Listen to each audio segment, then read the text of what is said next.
So you're baking in Marmoset Toolbag and you're not quite sure how to properly set everything up to get the perfect bakes. Let's take a few moments to go over some of the settings I commonly use for the assets I make for Rust, like this car radio I made recently. Not only some of the settings, but also what maps to bake for texturing. This tutorial is one I've had requested quite frequently over the years, so it's good to finally get this out there. In any case, let's get to it. Let's start off at the very beginning. Before we bake, we're going to need something to bake. So let's import our car radio high poly and low poly meshes. Now there are two ways we can do this, the easy way or the hard way. The hard way is to import all of your low poly and high poly directly into the scene and to construct the bake groups by hand. And this is what I did with this bake group here, and it took a while. Sometimes I actually do this because it gives me slightly more control over the meshes and what is included in those bake groups. But the downside to this is that it takes a lot of time setting up and naming each group. And because this is an overly complex model, this method isn't really necessary. Thankfully, the clever heads over at Marmoset have provided an easy way with a nice little tool called the Quick Loader, whereby you select all your meshes, the high and low poly, import them, and it organizes and names all of the bake group folders for you so you can focus on all the good stuff, the baking. The downside to this is that it's heavily dependent on your spelling ability. Even if you have one letter wrong, it won't work. Because the way the Quick Loader works is that it takes into consideration two aspects of your model's name, the object name and its suffix. First, it looks at your imported objects. It matches the names before the suffix and says, okay, these two belong together because they have the same name. And then it needs to figure out which is the high poly mesh and which is the low poly mesh. And so then it looks at the suffix to sort them into the high and low poly subfolders respectively. And the Quick Loader follows a particular naming convention, _low and _high. Currently you can't name them a variation of this like _LP or _HP or _low poly and _high poly. It's strictly _low and _high. Thankfully though, it's not case sensitive, so you can mix and match in this regard. But nevertheless, if you want to use this method, and I highly recommend you do to save yourself a lot of time, just make sure your high and low poly meshes are named correctly and match, and that you follow the correct suffix naming conventions. So we've properly imported our mesh via the Quick Loader, and we have all our groups properly organized and named correctly. Before we actually bake this thing, we're going to want to run through a couple of the settings to make sure we bake properly to achieve the best results. And this may differ for your asset and its purpose, so you will need to tailor the settings to your needs. First, let's take a look at the Geometry tab, more specifically this group of settings. These three settings relate to how your normal maps are baked, so it's important we get this right, otherwise you may find that you're getting some strange shading on your model, wherever it ends up. We're going to want to keep the tangent space set to MIC, as Unity, Unreal and Substance Painter use these, and I'm going to assume that you're taking this into either one of those apps. And even if you're not and doing presentation renders within Toolbag, it's fine to keep it as MIC. What's more important are these next two, tangent calculation and tangent orientation. Tangent calculation decides if the normal tangents of the mesh are calculated at each vertex or each pixel. This choice affects how lighting is approximated in game engines like Unreal or Unity, and it influences both the baking of a normal map and the shading of the model. Different engines handle shading differently. Unreal Engine typically uses per pixel tangent calculation, while Unity, unless you're using the newer URP, Universal Render Pipeline, or HDRP, High Definition Render Pipeline, defaults to per vertex. Since this asset is for Rust, which runs in Unity without these advanced pipelines, I'll just set the tangent calculation to per vertex. So whatever engine you're intending your asset to land in, make sure you set it correctly before baking. Otherwise, you may see some inaccuracies in the shading when implementing it. Now onto tangent orientation. Tangent orientation refers to whether we're using a right-handed or left-handed coordinate system for our normal maps, hence these options. This is crucial because just like with tangent calculation, different game engines like Unreal or Unity might expect different orientations.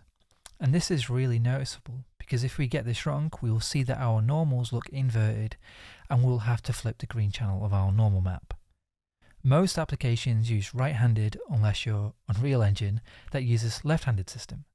So if you're using Unreal Engine, make sure you set this to left-handed.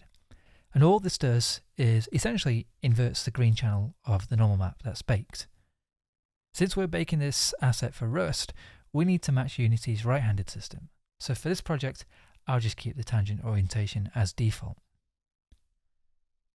Now we want to look at the output panel. Let's first designate where we want our baked textures to be saved to. So we find our location, and then I typically keep the file type as a Photoshop document. Though it will be a larger file, it's generally better for preservation of detail as there's less compression involved, and it also better supports different texture formats like 16 bits. That is necessary if we're wanting to bake a particular texture type like a position map. I also knock the samples as high as I can, as the higher the sample count, the higher the quality result we will get in our baked textures. Everything else I leave as default unless I have a particular texture I want to bake like I just mentioned earlier, but we'll come to that in a moment. I don't really mess with tiles, and for this we won't need to either. So let's just configure the maps I will need to bake to get the most out of this. As you can see, I have some defaults already. Normals, normals object, curvature, thickness, ambient occlusion, and a few select ID textures. You can configure these to be default every time you load a Baker object by clicking Configure and enabling the map types that you want from the list. And then in the Maps panel, we enable the textures or disable the textures we want to be baked first. And lastly, in the presets menu, we set it as default. Now these will load every time you make a Baker object. I could go ahead and start baking, but there's one more thing I want to do before just that, because I know that I will be using this baked textures in Substance Painter when I texture the radio. I just want to make a couple of adjustments to the naming conventions to each of these materials or textures so that they automatically apply.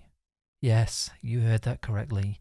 We can change the names so that they automatically apply to your Substance Painter project texture sets instead of having to manually apply them. This isn't actually common knowledge, and so I want to give a shout out to Roderick White for telling me about this because it's a huge time saver. So with that, we're wanting to change the following.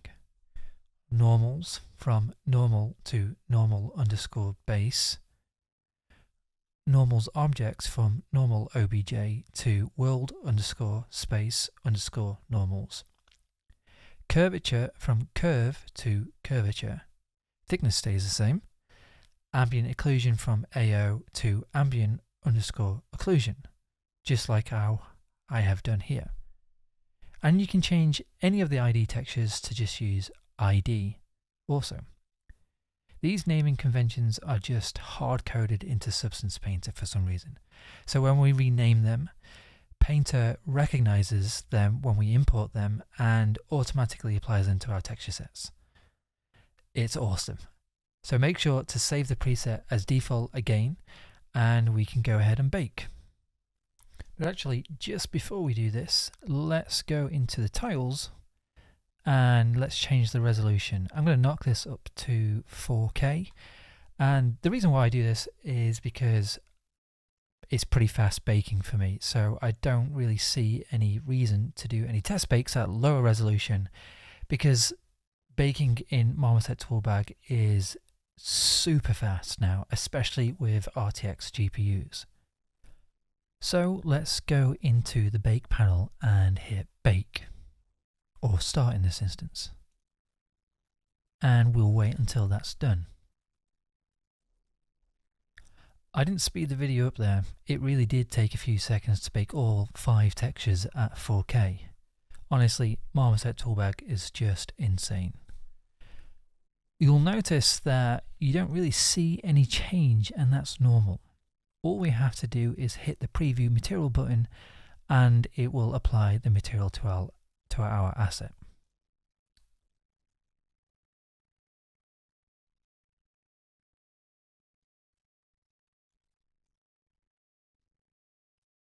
Now that's a pretty clean bake.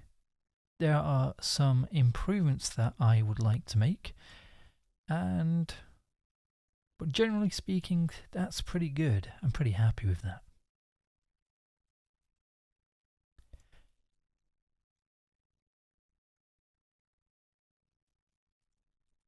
So let's go over a couple of things. So one thing I want to fix to begin with is the skewing. It's really evident when we have details baked down to flat planes like these screw heads. The cage that has been generated by Marmoset can't quite account for these details accurately, causing skewing as if they're pointing in a different direction. So we need to correct this, and thankfully it's really easy to do. Marmoset has a really nice tool that allows us to paint our adjustments directly onto the mesh via a skew map.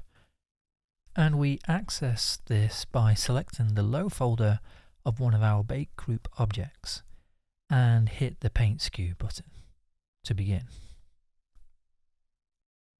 We're presented with the skew map where we can alter the size, flow, sharpness of our brush and what direction we're painting.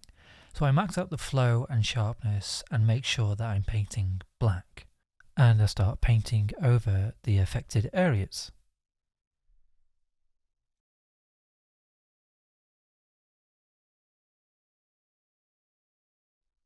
By default, Marmoset will be set to interactive mode for its baking, meaning that whenever you make a change, like painting the skew map adjustments like we are now, it will update the normal map, but only the normal map. To see the full effects of our fixes, we'll have to bake out the textures again like we did originally.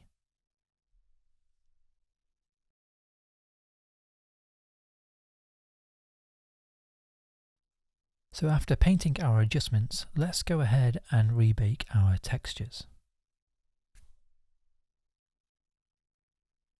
That's much better, a lot more accurate and how you would expect it to look. Now you may notice that I have a long dark strip of ambient occlusion along the bottom of this side panel here. And I think this is worth noting because if you watch my previous video on how to properly prepare your asset for baking, you'll know that I wanted to mirror this top black leather section of the car radio and reuse it to save UV space. So what I wanted to do is to include the bottom section within the high poly so I could capture the ambient occlusion detail to help ground it and make it appear unique. This mesh only exists in the high poly, and this is an effective way to get nice and accurate AO when we're dealing with duplicate geometry. It's a great way to optimize our assets. The last thing I want to mention is excluding parts of the mesh from casting any AO onto other parts. This is really important because if you're dealing with duplicate geometry like we are here with this radio, we want to avoid any strangeness. For instance, I don't want the duct tape to project any AO onto the top leather, because if we do, we'll see that AO on the bottom also, which will make the whole thing look rather odd, and it'll be obvious that we've duplicated it. So what I've done here is to go into the low and to enable exclude when ignoring groups. This will do exactly what it says on the tin and exclude the mesh from casting onto any other part. If we exclude it and we run the bake again,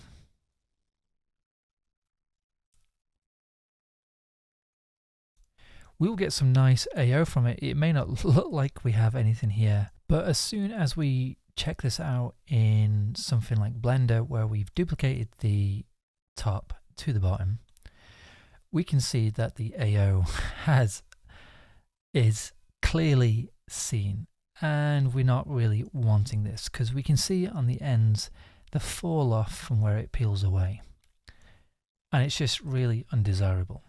So we make sure that we exclude the parts we don't want to project onto other sections, and we bake those parts out again. This was the same for the indicator because it would have been too dark, and in my mind it would be moving around and I want to be able to see it, and I don't want the ambient occlusion to affect how bright that is for the player. And there we have it. This is the typical process I use for baking game-ready assets like this car radio for Rust. Hopefully it was comprehensive enough to get you through yours. I would love to see the results. Please do hit me up and show me either through X or on the Discord server. All links in the description. I really do hope this has been helpful. Peace!